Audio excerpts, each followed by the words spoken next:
Yo, what's up, y'all? It's Johnny Wisdom again, coming at you with another video. One of the questions that I've been getting asked recently is about plugins.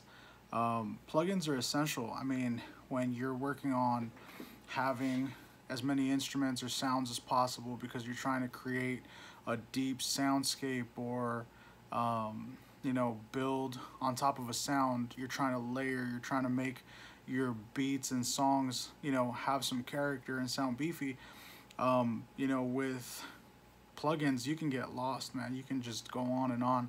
I would say one of the most important things about any plugin or amount of plugins is, like, when you have a lot, you need to know what each one does. You need to know some of them are for effects, so you're going to put those maybe on a sound or your vocals if you're recording. And a lot of times, people are engineering stuff right from home.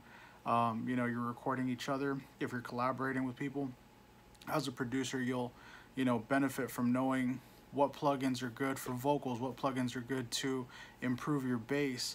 One of the main principles of audio is really having a great originating signal.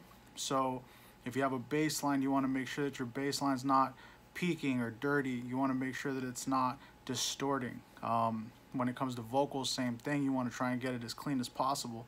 But the plugins and effects that you're going to have, they're going to break down to simple categories like reverb, delay, knowing what each one of those things does, and then maybe breaking your plugins apart. Let's say you start to go through them. Some people have hundreds of plugins. Some people start off with a couple.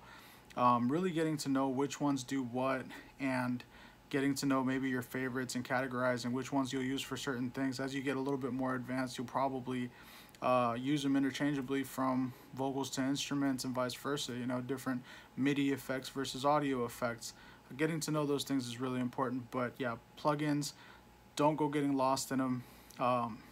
Try to keep it not as simple as possible, but explore knowing that you want to try and categorize them and have an idea of what you would use each plugin for. And then, of course, for instruments, sky is the limit. You can mess with a vocal sample, make it sound like a guitar. You're going to mess with a